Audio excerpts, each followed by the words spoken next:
Insurance, Pio, no prenta. The Mara, now I won't feel what premio. I reckon you can into Dominam do, dear. And so, don't knock on Uchiramo. Our woman, Mija. Over in your Bia Manu. Oh, yeah. I bury my penny, Mija. No, oh, Basuma.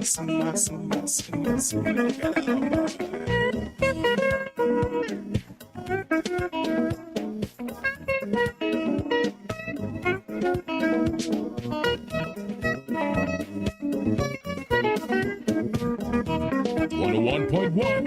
Okay. 81 radio.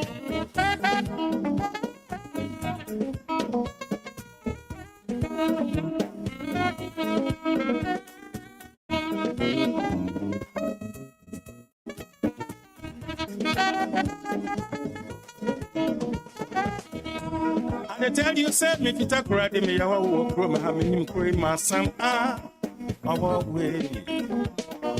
Maria Bessie, you know, Nama Warren. Making ya simu baby ara. When she hope you to the Owaram Poda. Ain't it sweet teacher would do? I mean, you need papi. And that's more Bessie. Owaran, I mean, you papa. Ain't it sugar Trewudo, my yampa, hey, you're no prenta. The Mara, no one of your me. I read you in your bone into Domnam do, yeah. Ain't so down knock of Uchiramo. I won't be any job. No fruit, there'll be a yamanu. Strawberry, my baby, no fruit. It's 8 minutes after 8 a.m. here in the studios of A1 Radio. Welcome to the conversation segment.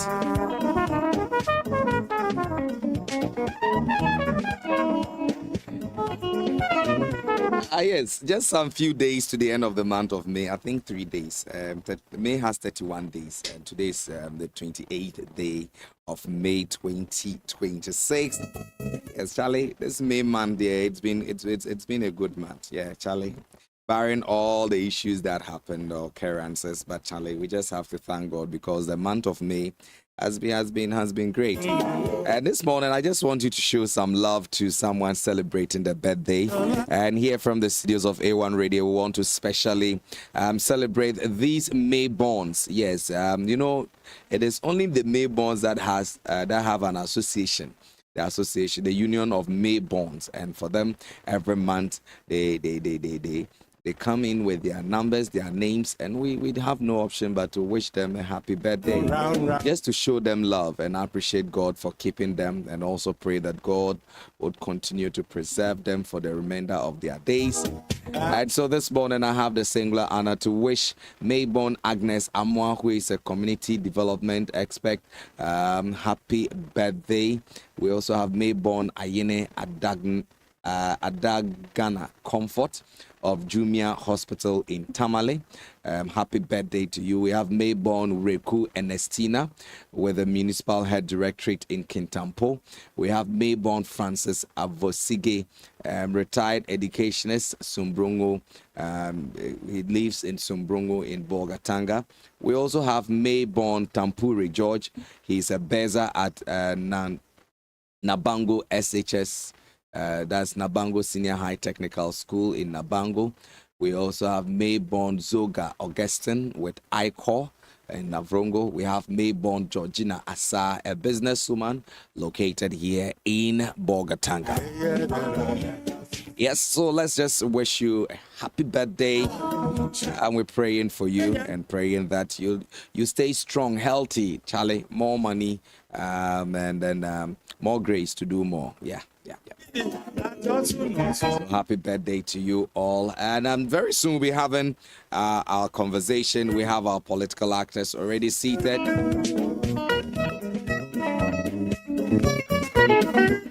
But let me remind you of a temporary relocation of the MTN Customer Service Center here in Bolgatanga. This happened due to an unexpected flooding incident that occurred at the office premises in Bolgatanga.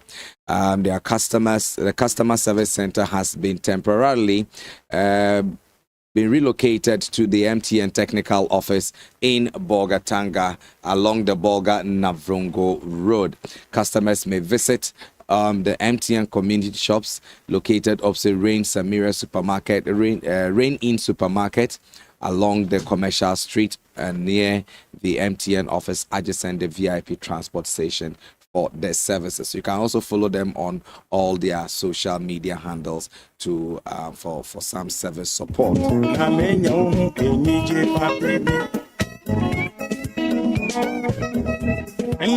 Well, this morning we have joining us on phone for an interaction the Member of Parliament for the Talinsi constituency, Honorable Daniel Mahamadang, and he's joined us on phone to have some engagements relating to his constituency and then to know what actions have been taken so far and what he was in the constituency lately but had to quickly return to Accra.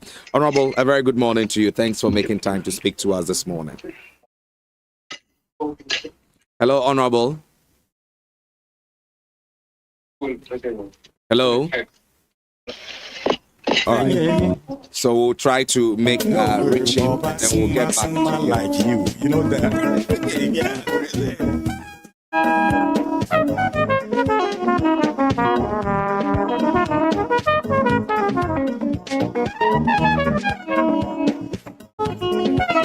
All right. So we have Honorable on the line. A very good morning to you, Honorable. Thanks for making time to speak to us this morning. Yeah, thank you very much, and thank you to all your listeners. And thanks to the good people of Talinsi. We understand you just left the constituency back to Accra just recently. Yes. So just tell us why were you in the constituency? What's been happening in the Talinsi constituency since you came in? Yeah, actually, when I came home, there was some heavy rainstorm that took a lot of roofs and schools in Talinsi area. So I went around to have a look of. Those areas. I was able to visit some of the schools and some of the communities that the disaster has happened. And then after that too, unfortunately for us, the school for the deaf, the school for the deaf in Talinsi, the girls' dormitory, there was a fire outbreak which burned the whole place down. So I was there to see to that one too. And then we also wanted to support the Nkogu community. I've done a community initiative to build a police station, which they just started with the footings. And then I was there to also support them. I gave them 100 bags of cement, gave them 2,000 blocks, and then added a cash of 1,000 cedis to support the community to build the police station. Just on the main road. And then also went to Nkogu chief to also pay him a homage, to greet the chief, and also take his permission, because I've given out 150,000 Ghana cedis to open roads within Talinten, almost 42 kilometers road within our communities. So also went there to greet the Nkogu chief and then inform him that very soon we'll be within that area and the other areas to work on the roads. I think if you say to open up the roads, is it feeder roads, and are you going to use the drip machines for this purpose, or there's a contractor that is going to do that particular work? What type of roads are you making reference to? With our main road in the opening of these roads is going to be done with our district assembly using the drip machines, and then supervision is going to be done by the feeder roads in Bolga, the regional feeder roads. we have called upon them to come and support us, to give us some of the drawings so that we'll go according to the standard method of doing it. So it's going to actually be done in conjunction with the federal rules. We are going to use our drip machines and then other external machines that may come into need. We have to look for them to support that work. And then, like we said, I was also in our Eastern Corridor route, the Talency, our ring road, to see to the level of how the contractor is clearing the route. And the contractor also have been given a site in Shiga where he's going to put his camp. Well, I was there too, so I assessed those things. And also see to it about our E-block that we are building. Our E-block has been converted into a full-fledged boarding school. We are building 6 masters bungalow. We are building girls' dormitory, boys' dormitory, and a dining hall, and a headmaster's bungalow. And we are also fencing the whole 51 acres of land in Shiga, Yamaga, where basically the school is located.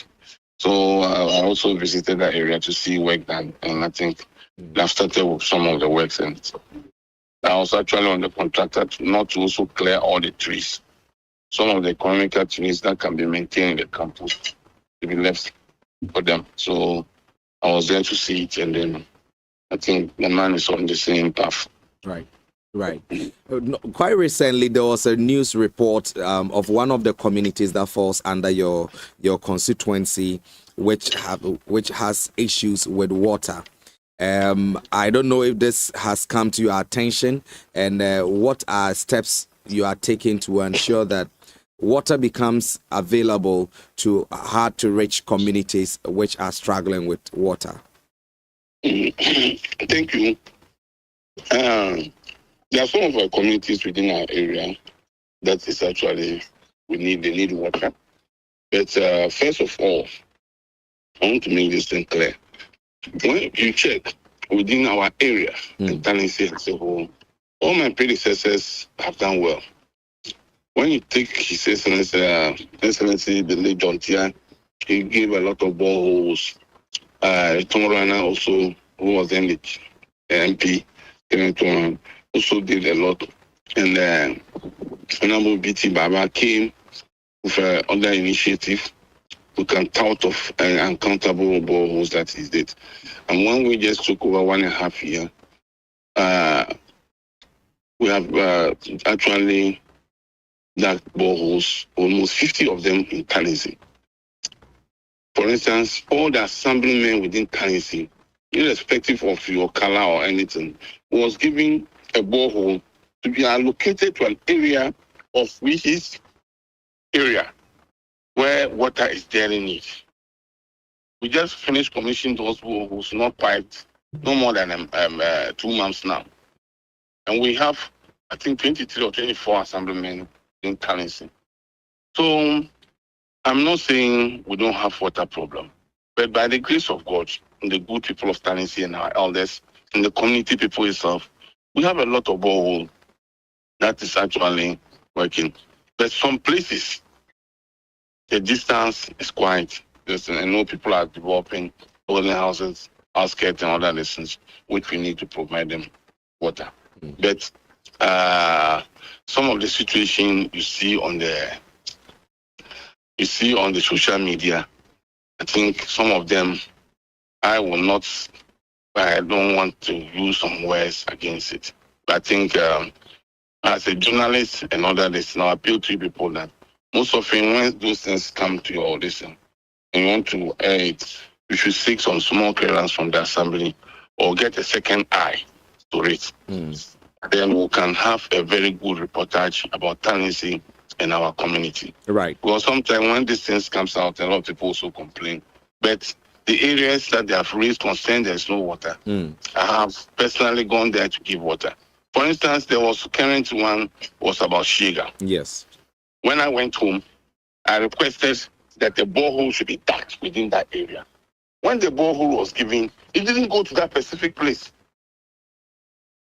I've just gone to dig a borehole in Shiga 2 or I think 4 days ago. Are you getting me? So the area that they even went and said the people were drinking from this, the borehole have not gone to that specific place. Okay. So sometimes you ask ourselves, what are we doing for our community? So I feel that with boreholes and water. So for that particular community, is there a chance of them getting the water soon? Oh, one thing is that in distributing of national cake, you need to use an equitable method and also do it in such a way that an area that's not being favored more beyond other distance.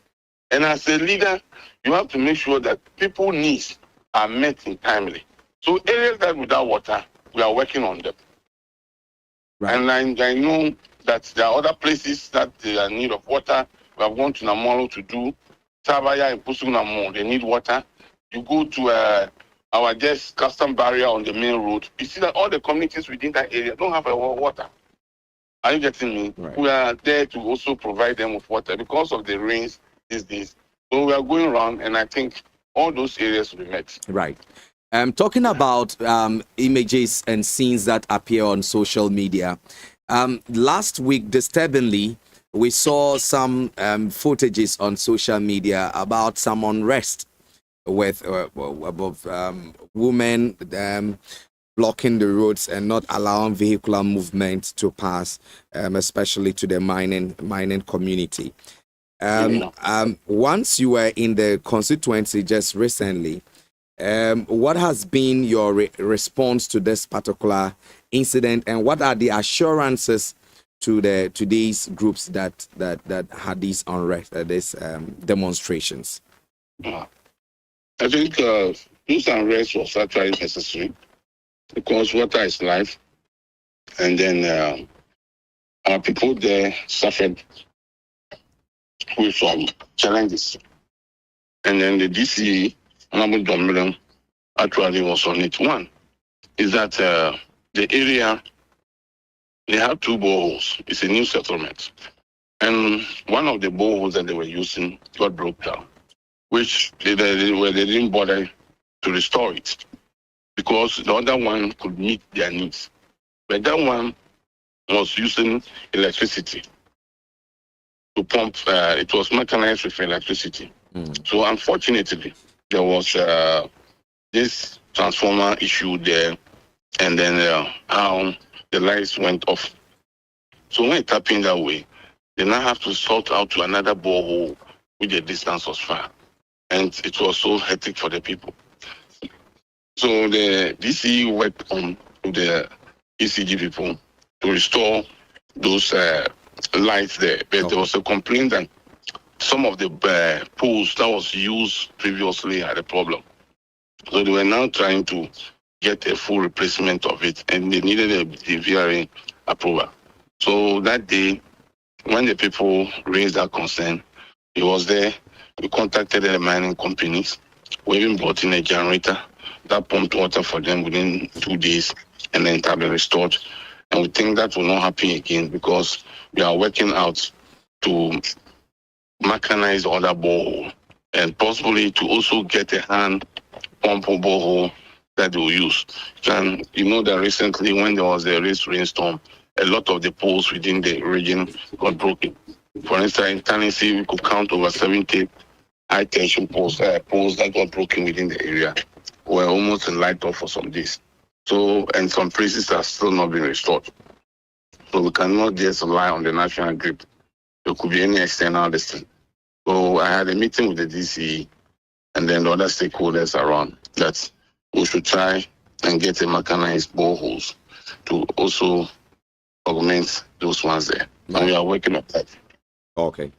So in line with the Gbego School of the Dead situation, what is the immediate step to help these children as the rains have even started? Yeah. What we are doing currently is that the Gbego School for the Deaf is the Gbego School for the Deaf and special needs.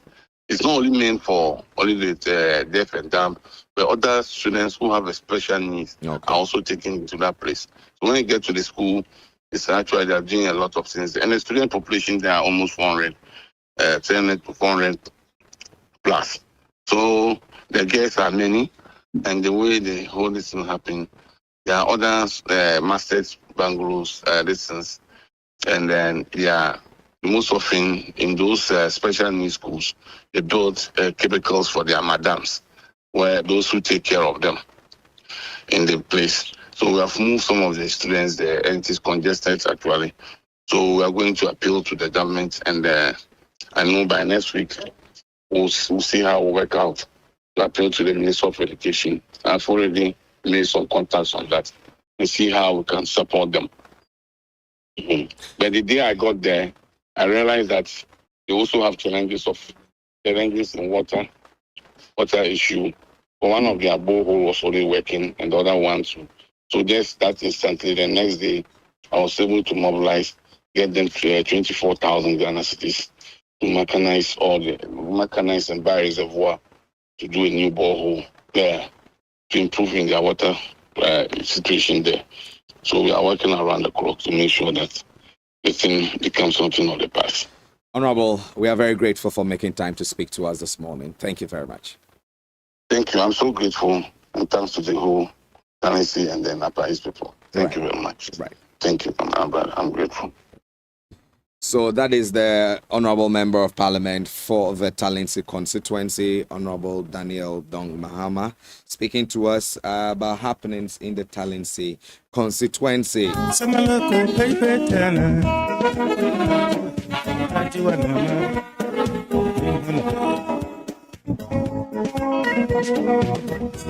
Epita kradi me ya wa kuma se a me kuri masam empia mo asante Moribia be si onyikno na ma ware no kuma na kono zina. So if you have challenges locating the customer service center here in Bolgatanga, MTN Customer Service Center, please know that they've relocated to the MTN Technical Office, which is near the Eura Radio, directly behind the Ghana Water Company office at Bolgatanga, along the Boga Navrongo Road. So this is because water they had some flooding incident at their office premises. So you can reach out to them on WhatsApp if you have challenges. If you have challenges on 0554 300 000, or you go to X and look for them at Ask MTN Ghana, and also on Facebook /MTN. You can send an email to customercare@mtn.com or to Instagram at instagram.com/MTN Ghana.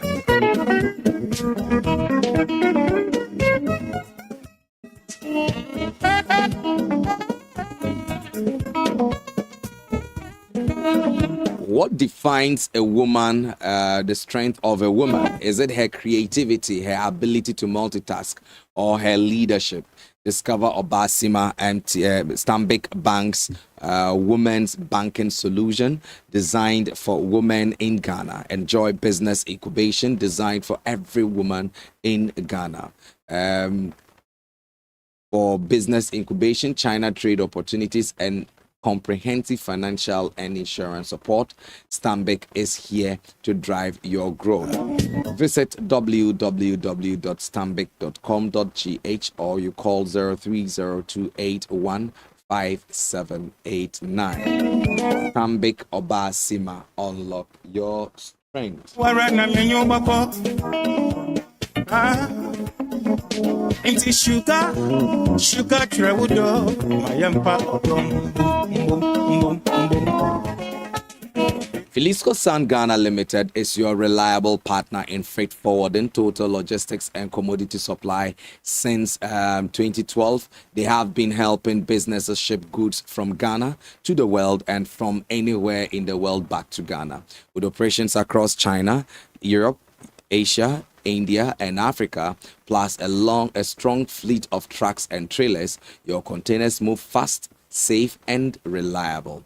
For timber, cashew nuts, yellow corn, granite, shipping, and logistics, make Filisco Sand Ghana Limited your plug. Call them today on 0248 238 541 or 0262 123 553, or you visit their website at www.filiscosan.com, or you send them an email at filiscosanghanalimited@gmail.com. Filisco Sand Ghana Limited, delivering beyond borders with unlimited speed.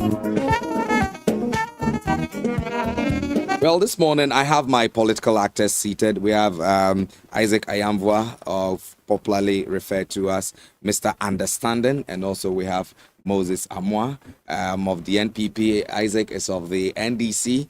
Today we are here to just have some small conversation, be plenty talk. And this morning, what are we looking at? Basically, we are going to have conversations surrounding the South Africans that have been Ghanaians who are living in South Africa, who have returned home. Government yesterday evacuated 300 South Africans from South Africa associated with the xenophobic attacks. So if you government released a press indicating that they were going to bring in some 300 Ghanaians. That is the first batch, meaning we are expecting to receive more. And also there is a promise by President Mahama, an assurance for holistic approach in development for rural communities. Is it just mere rhetoric, or these are actionable speeches that the president is making? So I have my guests seated. I'll just say a very good morning to them. Isaac, good morning to you. Good morning, my brother. I trust all is well. I'm doing well. I hope you're also fine. I'm good. How is the constituency? Well, the constituency, we are doing well. The people, we thank the Almighty God for giving us life and everything is. This could be near mortal. But I must be quick to add, listening to that, seems to have full of problems of situation. Realize that it's able to tell you various locations where he knows they are needed. These are some of the MPs we need. That you are able to have get tips. Anytime at all the development is, you know where to direct it. So happy listening to him. Very that is what we try our MPs to do. Have a map of the area. Anytime at all you get the opportunity, striving to ensure that the area is a good. Just a quick one. Has the ambulance purchased by the member of parliament for Bolga Central, is it in use now? Not yet. It has not been commissioned. Oh, okay. I think one of these days will be coming. What are they going to do? They are going to start the construction of the road from Snit up to and back to. Oh, okay. From Royal Hotel. So I think he's looking for. He's coming. They'll be doing the shortcutting. I'm trying the two because we're coming to do the same at the same time. He's going to officially hand over the ambulance to the regional hospital. And I believe they may also hand it over to the ambulance services for management because they have the capacity to be able to manage it very well. I think, but it's done. I personally see it. Really that his constituents will appreciate what he's doing in the area of health, just trying to support health delivery. Actually, you get to the ambulance service, and because the numbers will have in the constituency, even if you have one that is working, doesn't need more. But if the other one is out, it means that the few ones they are not even the strong ones we have. We have other private ones, packed at the hospital that support, but they are not as seen. So I think that is a good omen. Right. Yeah, that's what Right. Let me bring in Moses. Moses, good morning. Gerard, good morning. It's Navrongo. Navrongo is fine. Great. They are fine too. I'm good. Recently, I've passed through Navrongo. I'm like, hey, Navrongo is always a business center. Sure. Mm. It's a place, very peaceful, a nice place to stay. I hope the MPP is doing well in your constituency too. Sure. You know, we are going through the reorganization process. So far, so good. I'm particularly happy. And we don't be in taking forms. That's why the executives. It's the whole kind of there's that mad rush for executive positions within the party. I'm happy, and it's an indication that young people are getting this in the NDC. Change is staring at all of us, because this has never happened in our party. That have young people who hitherto, probably help the party. Young people, a lot of people are coming in. Unless you see how competitive policies tells you the frustration that is breeding. That's true. So I'm particularly hopeful that the organization together get united, resolute, and then in the team towards 2020. As for Dr. Mubon, already done deal, because this government, all indications, failed. And you see, sometimes How are you able to say a government has failed just 1.5 year into governance? We don't. Money is not about types of misuse and talking. You get to the grounds. Yesterday, I was at the community and very far away. Then, wherever I go, I try to don't even disclose. Just go and take conversation with the locals. And a lot of people are disappointed in this government. A lot. Farmers, as we speak, this farming season, tell me why any farmer out there, why would they farm? They can't even farm, because all the produce they harvested are still locked in their rooms, in their warehouses. They can't even sell it. There's no buyers. You understand? Business people are crying.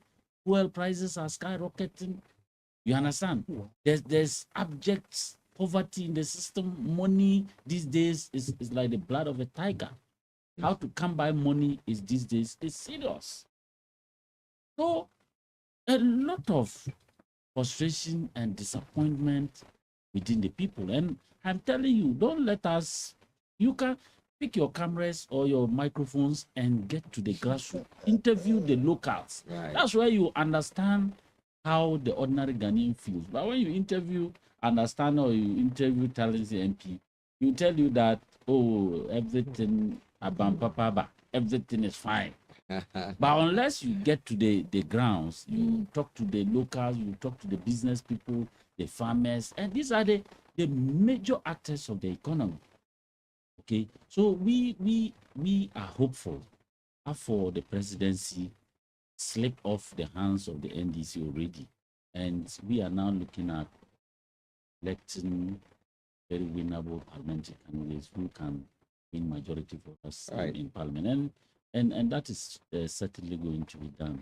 But you see, understanding says something which I'm not too happy. You know, we are in the health sector, and we all know how vital an ambulance is in the healthcare delivery system. So it is good that the Bolga Central MP board of HS and ambulance is very good and quite commendable, and we urge other MPs to let's see. But so if you are commending it, what is no, my problem is you purchase an ambulance. When was the last time you heard, or when was the first time you heard that the MP had purchased an ambulance? But there's a big I'm asking you everything. I'm asking you there's a start to everything. Oh no, Gerard. I'm asking you a question. When did you hear What has that got to do? No. Oh, Uh-huh. you can't answer. You don't know when you heard that the MP had purchased an ambulance. It was just last month. Last month. Yes, was it So not last month? for about 2 months, Mm. the ambulance have been standing waiting for Isaac Adongo to come and commission it. No, they were working on it. When reporters went, he said it had come. They had So to what it means fix is it that what it before means they is now that what it means officially. is that what it means is that Mm. he didn't buy an ambulance that was ready for use. They I don't. can- They I- don't buy. They don't buy. The Oh, I'm surprised you are I cannot answer You to see, that. so The you have install purchased says an it ambulance and you are now waiting to come and They commission it. don't buy ambulances. Eh? don't The buy Nika cars. he commissioned Oh. in Sombrongo. Oh, Now you are please, going. I'm making no, a point. let's we are. Oh. Gerard, Gerard, let no. me intervene. Gerard, No, you I think that I no, can help no. you on this. See, the on way this you are very matter. gagging me, I'm not You are gagging. taking. You are It's going not fair. wayward. I just want to say that normally when you buy, the retrofitting is done in Ghana. You don't just buy an ambulance and you start a car and you start using it as an ambulance. There are cars, and when they come, they do the installation. There are cars, and when they come, they do the installation. You know this. You are a person. So why would you pretend as if you don't know this? You see, for politics, you don't do what you are doing. You can engage in politics when it is right for you to engage in politics. But this is about health. I was thinking that, as you said, it's commendable. I think, it should rather be quicken up so that we use it as But a that's health what I'm person. saying. So, when you- but they I'm- are some of the device they have to Yes. retrofit it. I They am- have to I am put- only responding to what you have So he said. didn't say it was part of his opening remarks. Yes. And He you said don't the have to ambulance- respond. A to question it. was even asked. I Yes. wasn't even going into the ambulance Yes. till he asked the question. I asked. I wanted to know if it has you been see, handed over. You can maybe you get it. You get your own time and come and be talking about ambulance. Well, it will help us. I should get my own time. Yeah, maybe because this one. Moses, Moses, thank you very I much. don't think But interestingly, government has received the first batch of 300 repatriated Ghanaians who were allegedly in the crossfire of these xenophobic attacks into Ghana. And then the Why would we pretend we are seeking to come together as an African nation? It doesn't really matter where you are, whether South, West Africa, wherever you find yourself. We should, as an Africans, we were talking about African unity. Kwame Nkrumah once said something. Ghana is meaningless unless it's linked to the total liberation as Africans. So where are we? The support we provided to South Africa during their struggle to be self-ruled or to be independent, even expending our resources to ensure that they become the South Africa they are today, that has been thrown to the dogs. Sometimes the question I ask, have we educated our young folks very well? Do we really know our history? If you know our history as a country, who came in when we're in the struggle? What role did the country play in our struggle? If you understand this, would South Africa today take up arms and be beating up Ghanaians because they think that they don't belong here, they should go and fix their country Ghana? So sometimes I find it very difficult to understand what we're going through. Now, people have moved everywhere seeking for greener pastures to ensure that lives become better. And so you cannot stop them, freedom of movement, except that they are living in your country illegally. Even so, when they are living in your country illegally, you mustn't take arms against them. The laws are working. If you look, if you read what happened yesterday, out of the 300, 26 of them are detainees. And they were alleged to have been involved in visa issues. They are part of the 300 that has been evacuated. Now, what signal is this xenophobic attack telling to the outside world? That we can take up arms when you are not happy that somebody is living in your country. In Ghana here, there's a law that bars foreigners from is it engaging in retail trade or something. You saw our traders at the point in time wanted to take the law into their own hands. They were spoken to, and since then we've not had these cases. Not only were they spoken to, some were even taken by the law enforcement agencies to deal with. So that when you are not happy with anything at all, report such matters to the police or whatever the security services to be able to deal with. But when you take the law into your own hands and we are doing the things we are doing, I'll just reading one Ghanaian actor, Akufo or something, has been brutalized and almost the eye is almost affected. He was part of the people. He was part of the people that were arranging to see whether if they can evacuate them. Now, this evacuation that has been done are people who willingly want to leave and come to Ghana. There are many thousands of them who are living in South Africa and say they better die in South Africa. The reason is that they've established everything in South Africa. They've lived as if they're South Africans, meanwhile they are Ghanaians. They believe in South Africa because they have contributed to the economy of South Africa. Their everything is there. So in evacuating them, are you going to evacuate them with their everything? Are you getting that? So really, there's a difficulty in trying to apprehend what is going on in South Africa. In fact, the president himself spoke, and I thought he was going to follow with action. He said that he wasn't going to allow that to fester, but he was going to ensure that the law enforcement agency deal with characters like that, because he doesn't believe in what they are doing. So we believe his words. But it's like he's also overwhelmed by the access because this is not people who are, it's not a well-organized group somewhere. It takes pockets of them somewhere. When they get up, they feel like launching an attack on an innocent Ghanaian, they do that. And that is how come we are evacuating them. So for me, I think that those who willingly want to be evacuated are the ones we have here. And the government of Ghana, through the Ministry of Foreign Affairs, have been negotiating with the South African government. And they have come to a firm conclusion as we speak that everyone that is detained currently in South Africa should be released to be brought to Ghana. And that is how come you got the 26 out of the 300 detainees who were engaged in visa issues then expatriated to Ghana. But how many can we expatriate?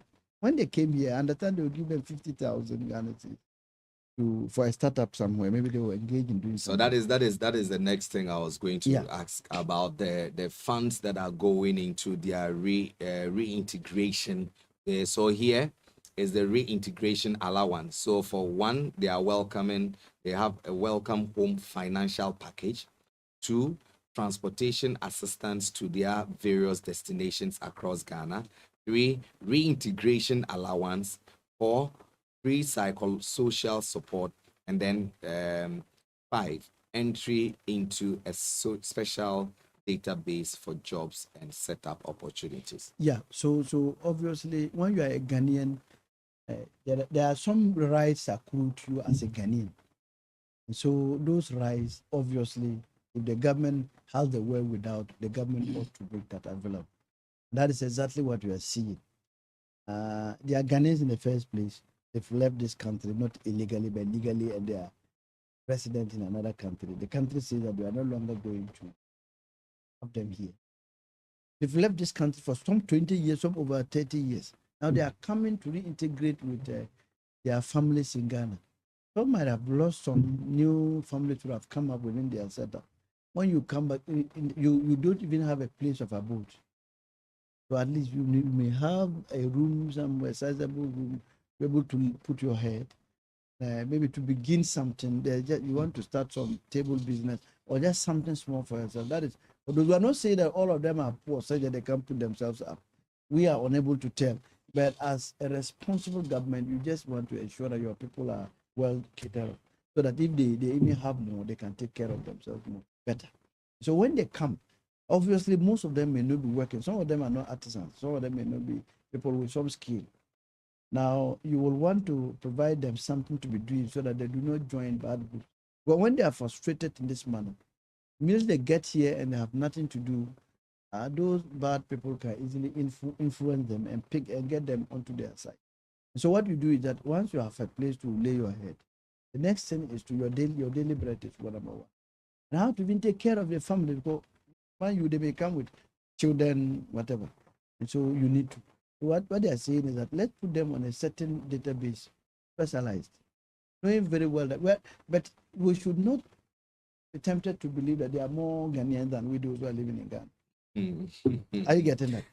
That Is it a temptation or it's a reality? There could be that temptation. Is it understanding? Is it a temptation or it's a reality? There could be a temptation because there could be. if because the reports we are getting indicates that majority of those coming are not, they don't have the legal documentation to actually be in SA.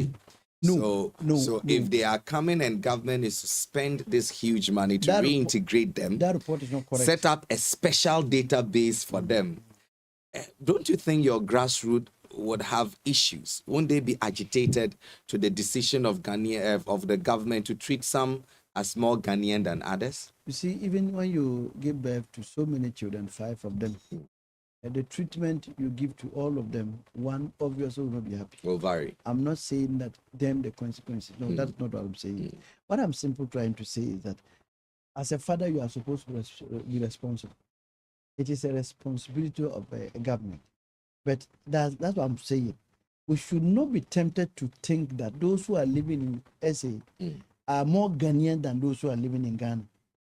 Somebody will be tempted to say that, okay, we have lived in Ghana with all the difficult times. We were able to, like, we lived under a government that was like a tyranny. We lived when these people were in power. Government, this country wasn't good. I'm talking of my friend seated here. If you can live under Akufo-Addo and Bawumia's government, you are doing this in South Africa. They should have come. We're able to go through this. Some other people say that we should be talking about endurance certificate. Yes, maybe it will come later.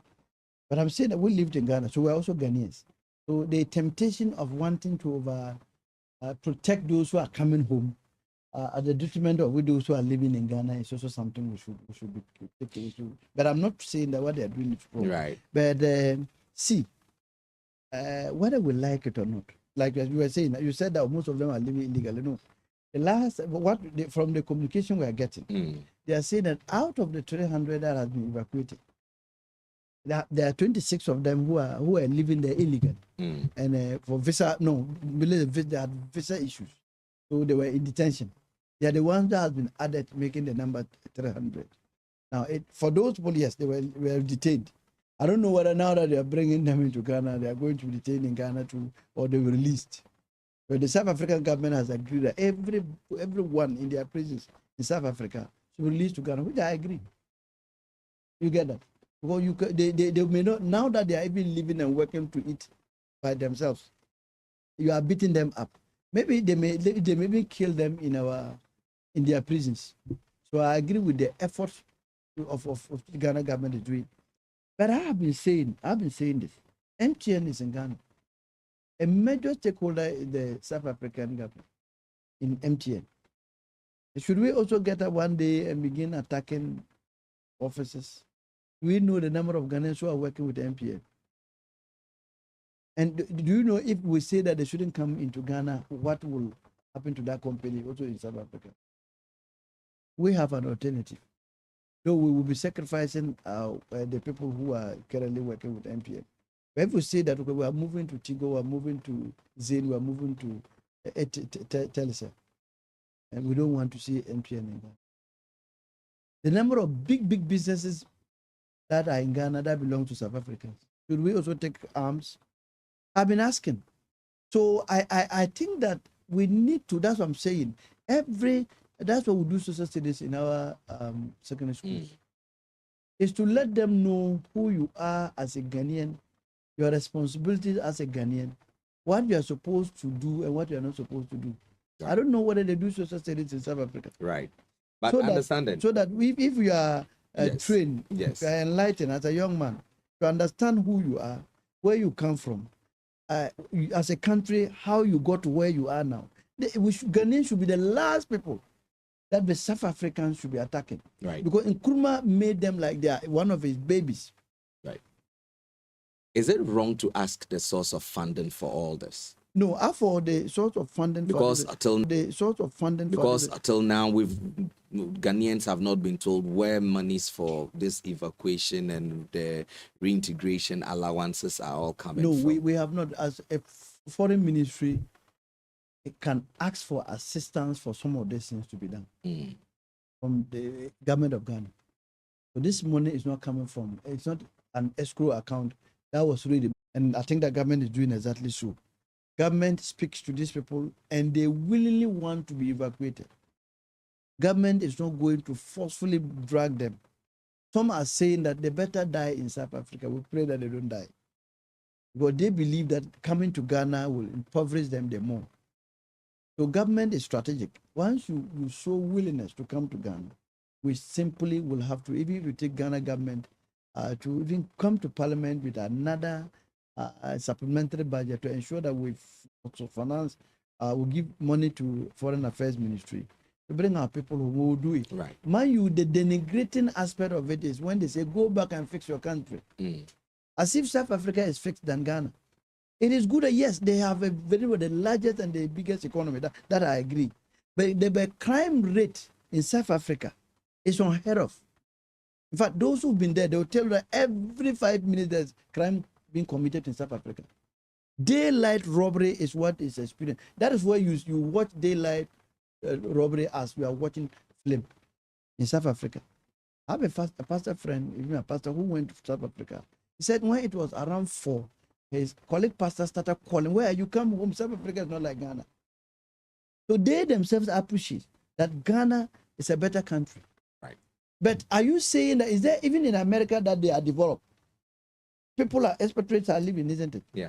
Well-developed countries, you have them also. Americans are also living in Ghana. What do they want in Ghana? Right. So it is where They say government is over exaggerating things. We are overreacting. They are saying as so. Ghanaians, yes. I've seen Yes. video Yes. of how they are beaten, unless they are not real video. I'm not saying there's an actor today. Let's bring If you watch the face, it's been dead. conversation. Oh, Charlie, you won't like the face. One actor, something like Kufo. I'm not too familiar with her, but look at the Yeah, I beautiful think lady. I came across You that saw the video, picture, yes. and the FI is almost coming up.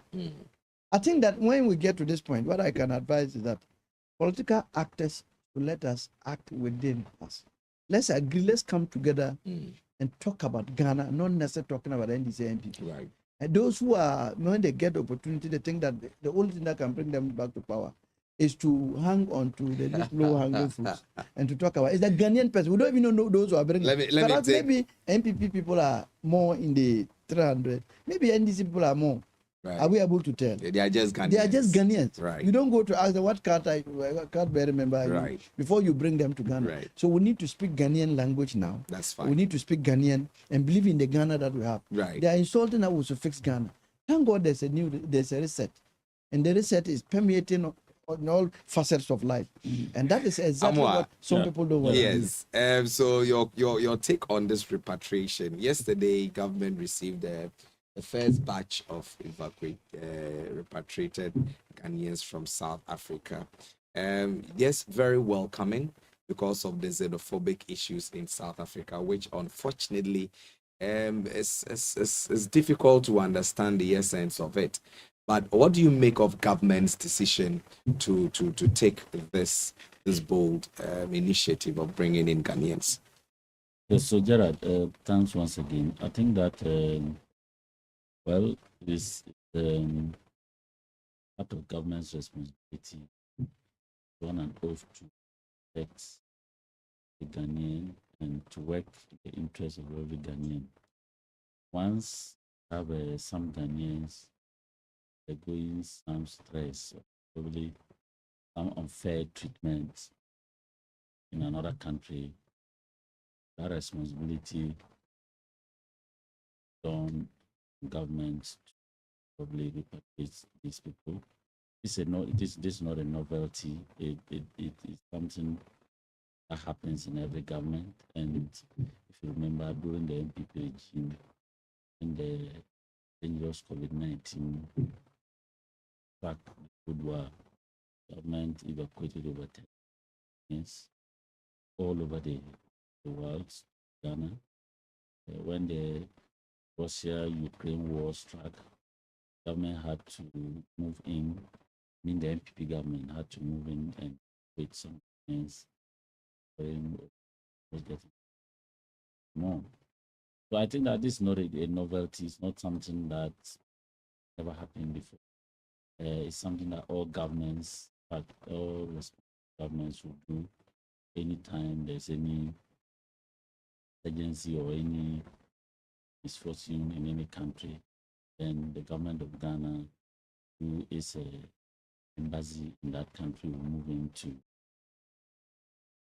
rescue its national. So we expected the government to do what they are doing, and it's fine. They have because these are people who certainly are not comfortable living in South Africa based on the authenticity of their traveling documents, and also some of them not they don't even have any problem with their traveling documents, but the fact that South Africans feel that no foreign nationals should be probably do genuine business or even stay in their country, which is more very unfortunate. Like my brother said, if all other African countries to alleviate or probably revenge what they are doing, certainly it won't go down well with Africa, because they also have nationals in other countries who are living and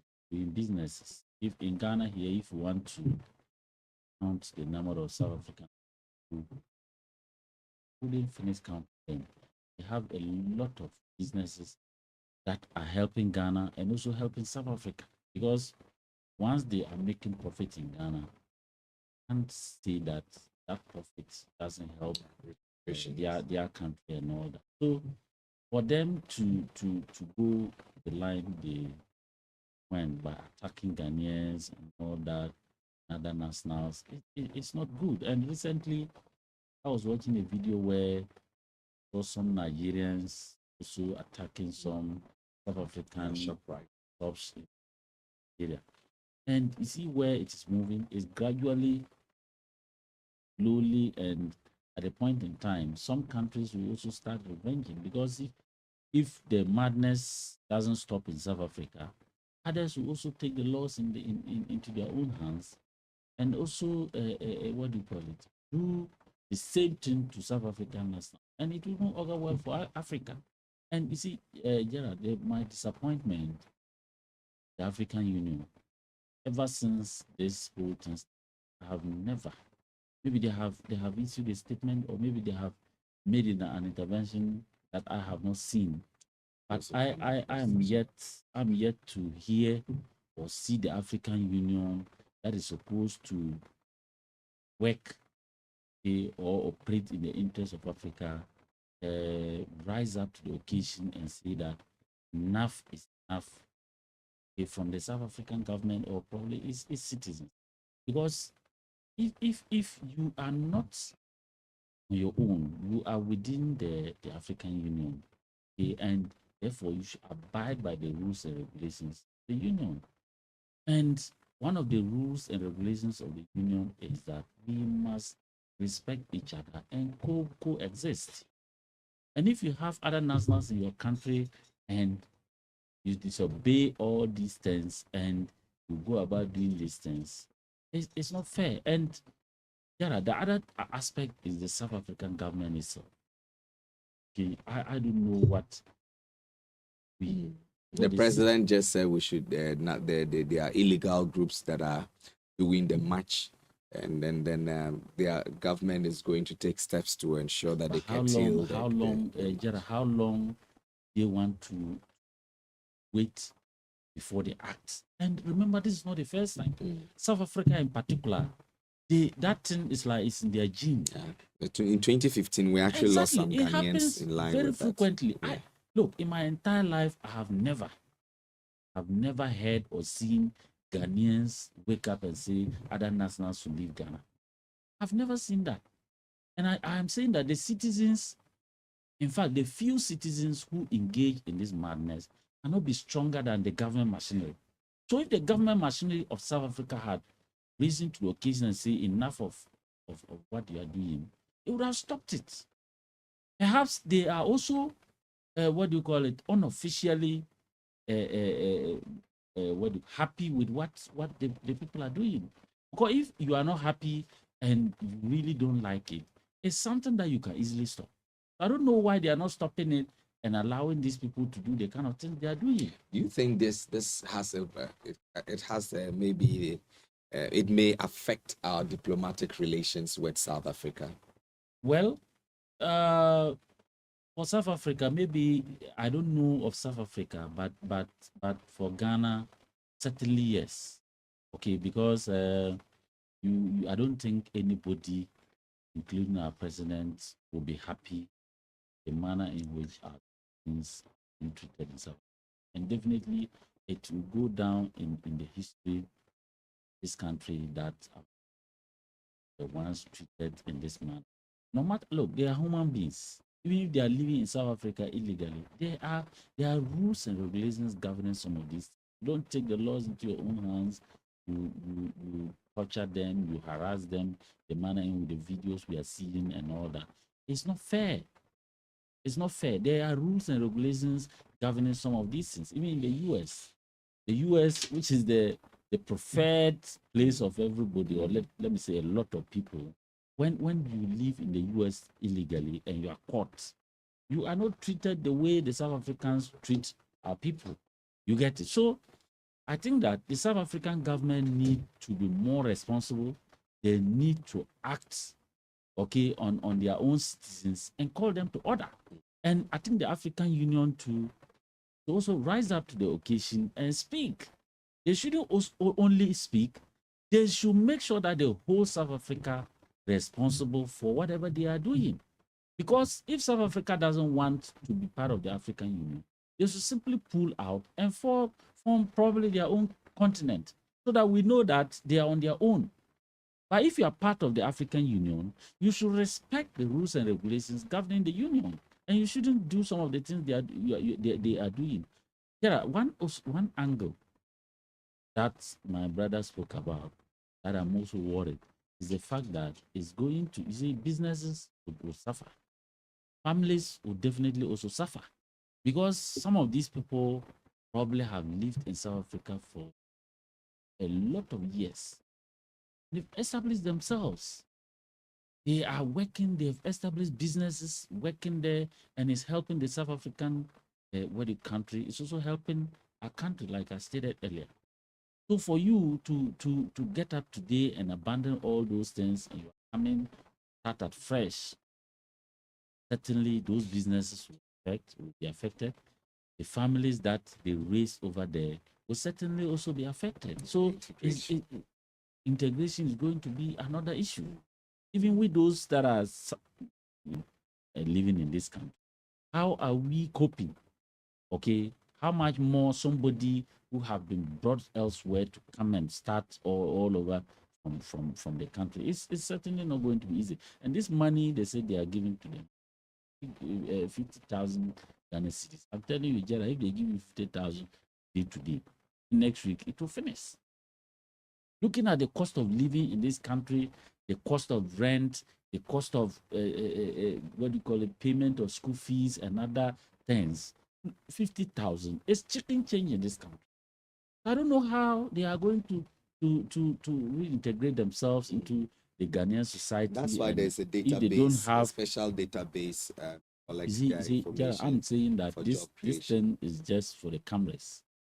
After this whole thing, you follow it up and see what is going to happen. You understand? Nothing, I can tell you, nothing is going to happen. And you see, the Ghanaian government itself, yes, it's good they have repatriating these people. But I think our foreign affairs ministry, probably the Ghanaian embassy in South Africa, needs to also do more by engaging the South African government. Look, sometimes it's good to be bold, and it's also good to speak truth to whoever might come your way. South Africa might be wealthy, they might be powerful, they might be whatever. But sometimes it's good we tell them the truth. Okay, some of these things that they are doing, I was expecting our foreign affairs ministry, the Ghanaian embassy in South Africa, to have done more. Yes, some consultations or some dialogue might have taken place, but we should be bold enough to tell them in the face that what you are doing or what what is happening in your country to our nationals is not the best. And that is not what I am seeing from our foreign affairs minister and the embassy in South Africa. And Gerard, lastly, you see, already we are battling with unemployment in this. There are a huge number of young people who have graduated from the universities, from the polytechnics. Now we don't even have the technical universities and other tertiary institutions who cannot even find jobs to do. And the business industry is also getting choked. People don't even know how to start businesses. People are struggling to find business ideas, okay, to execute and all that. So if we are adding more problems to the problems of our country, because these people are simply coming to add up to the unemployment rate in this country, and it's certainly not going to be good for us. So I am not happy, and I think that the government could have done more. For those living in South Africa illegally, nobody would in his right senses would encourage that your nationals live in other countries illegally. So for those ones, there are genuine cases that the South African government have, and they have every right to probably act this, leave their country and all that. And I've also just seen letter from Cambodia. I don't know whether. Yes, I saw that letter this morning. Also asking Ghanaians. I saw it on Franklin Kujo's Facebook yes, wall. and asking Ghanaians. Cambodia is also asking Ghanaians who are residing there illegally. Yes. So this illegal. Yes. Yes. So these illegal immigrants in South Africa, you cannot speak much for them. But there are others too who are living there legally, who have all their documents in place. But yet they suffer these xenophobic attacks, and they are harassed and all these things, and it's not good. So I would also call on individuals and civil society organizations to come to the aid of these people. Government cannot do it alone. We saw Ibrahim Mahama donating some money to the first person who arrived. Yeah, about 200,000 Ghana exactly, cedis. And also giving him some cement to start up a business. That is good, but he cannot do it alone. Other individuals will also come on board, civil society organizations, some NGOs that work within that area should also come on board and support these individuals so that they don't come and be a burden or a liability to the country and probably their relatives and all that. So it's good, but we expect the government to do more. Expect the private sector to also come on board, help these individuals live a meaningful life.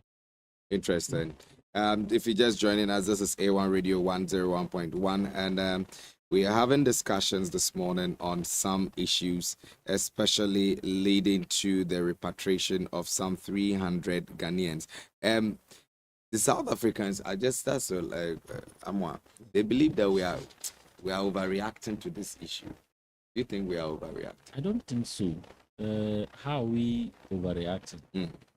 They expect us to fold our hands and allow our national to go through what they are going through over there. It's probably, in my case, we haven't even acted. Do you understand? We haven't even acted.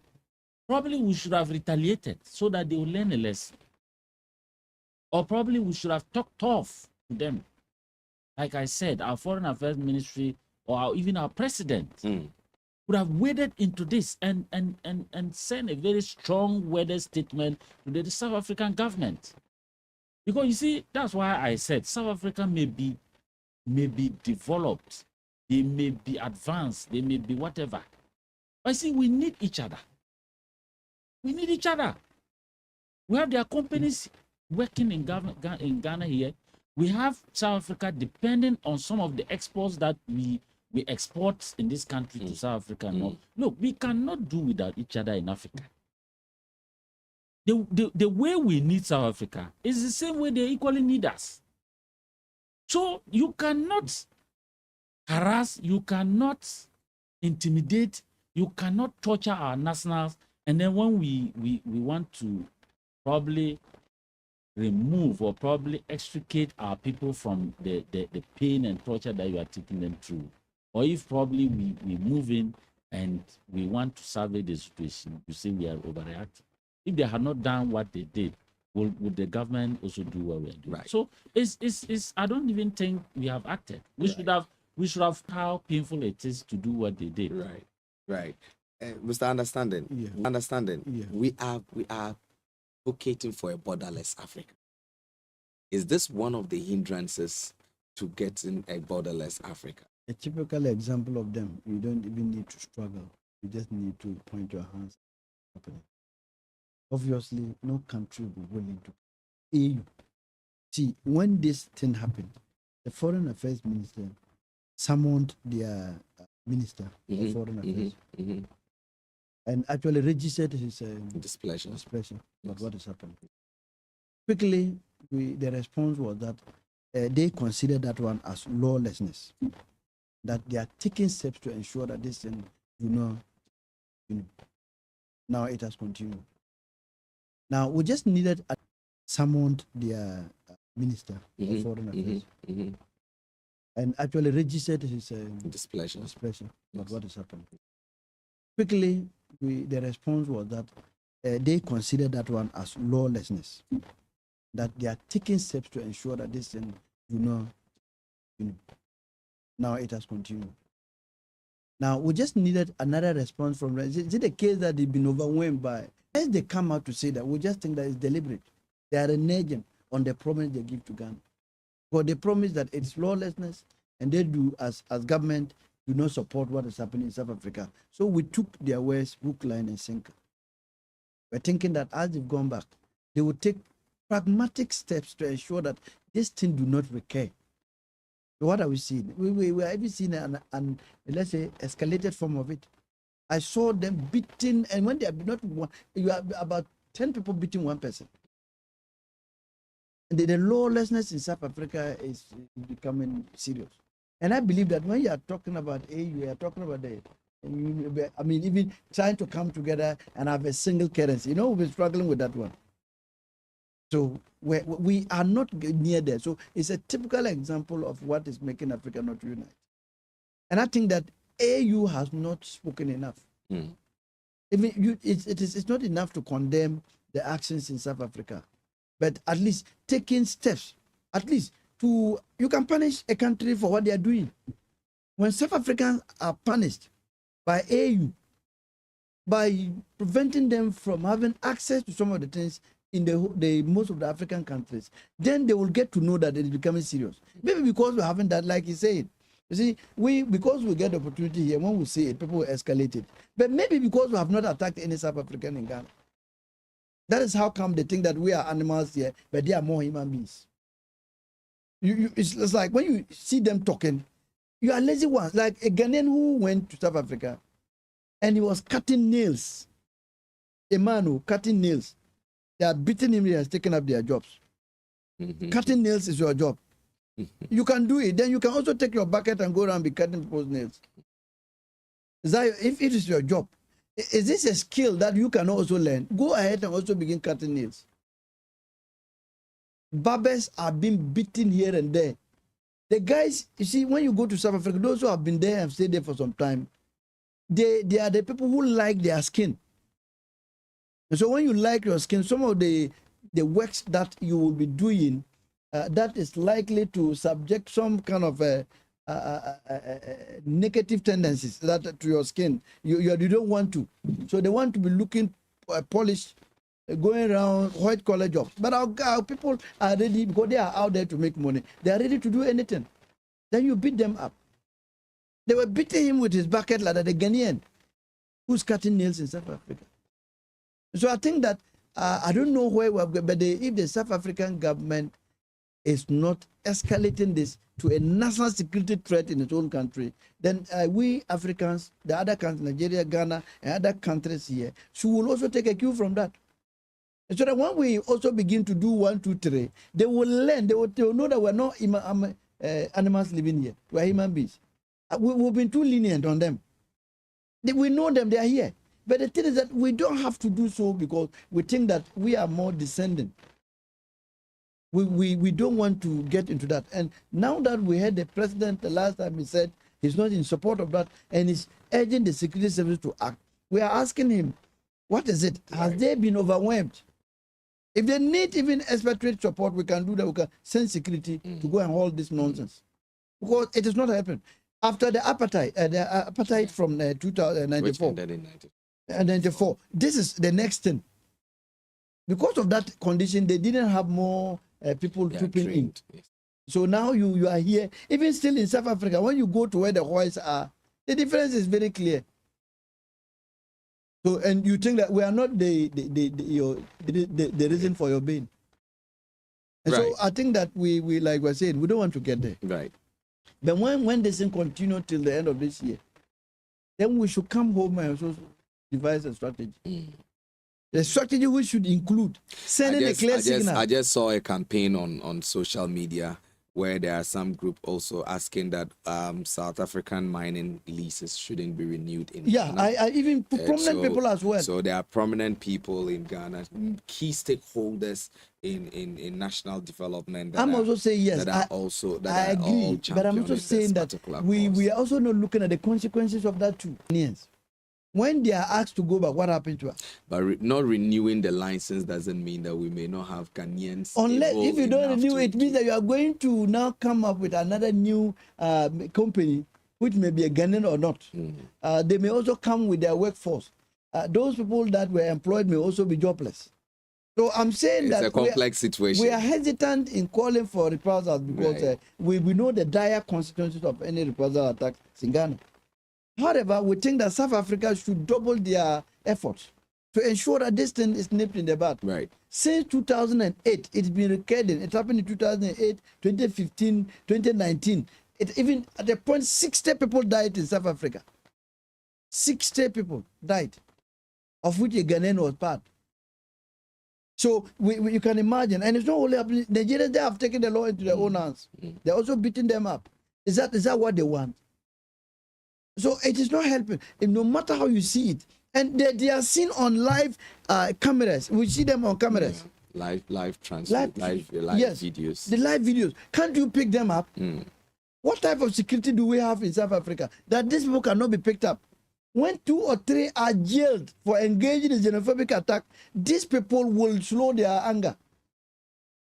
I mean, why are their angers on the foreign nationals? Because there's high unemployment in their area. Just because some are not willing to work. They think that they must live and eat. So how can you have one of the biggest economy, yet unemployment is that high? Maybe they need to sit down and look at some of the things they are not doing. We're not saying Ghana is better than them. No, we're not. We have better roads, better schools, I agree. But the people, the individuals who are living there, they are not the ones who have made South Africa the way it is. But if you had taken the whites away long time ago, you would have seen South Africa.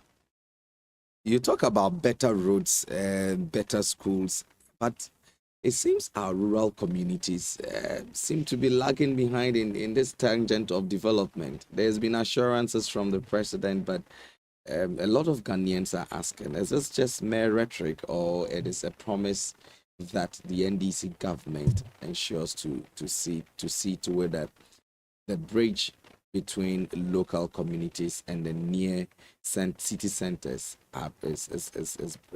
is closed up? You know, those days before, see, development must be multifaceted. Okay. Now, we used to hear of development up there. In Accra, in Kumasi, in Takoradi. These are big towns. Now, you go there, that's where you see some of the roads that you've not seen. So the whole of Upper East, you don't have a runabout. So those who have not moved out of Ebolga to Tamale, they don't know what is called a runabout. Though we say this, but that is not a runabout at the hospital there. It's not a runabout. So you get what I'm trying to say? If you haven't moved to Tamale, to Kumasi and to Accra, you might not have seen the real runabout. Look at what we consider as runabout. Which is not. Now, so what the president is saying basically is that, you see, development should only be had to be happening, but should be seen to be happening. So when it's going to be seen, it means that the people who live it should be the ones talking about it. They should see it within their locality. And it starts from our planning up to even what the construction level.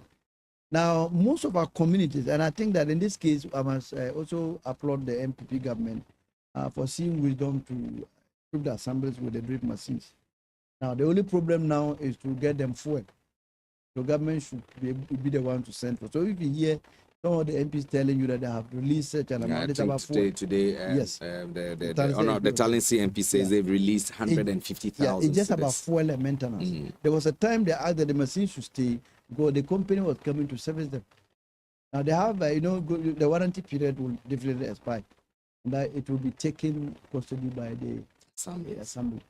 They need more funding to do the servicing, to fuel it. So the fueling is one of the major things that assembly cannot do. Common fund is unable to fuel them. So what the MPs now do is to provide funding for them to. Now, when I say development is multifaceted, you should be able to cut the roads in the localities before you can. Not only Zongos, but let's just say in town. At Tulabisi, there are houses currently as we speak. If the pregnant woman is in labor, you can't take the car into the house to send them to the hospital. Why? People have built without clear-cut routes. So we need to open up those routes so that somebody buys a car, he drives and you park it on the road and walk distance to his house to go and stay. It's interesting. No, it's happening in town. Sometimes when you are going home, you see cars parked on the road. You think that they have parked them and to come out. That's where they can park them. Where he's staying, the car cannot get to his house. And so if there's no proper planning, you cannot fill the development. So you see, I have always said that development is good. When the MPP cut that road from the MTN office, yes, up there, yes, behind the zone.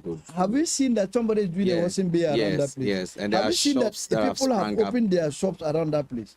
That for me is development. That I agree. Have you seen that they are cutting another one around the excuse my words, a defunct fuel station? Or is it working? I don't know. But it's a fuel station, that's more fuel station. Yeah, the one. Currently, the MC has caused a road to be opened from the new building they are put up to join that road. Okay. Now, if they're able to do that particular well too, obviously people living around that place will put a care outside. That is development. And that makes the city beautiful. See, take from Tanjui Road going to Serogo. From Tanjui up to Sokabisi, the number of containers that have sprung up after the road has been tarred. That is development. Now we are getting another new road from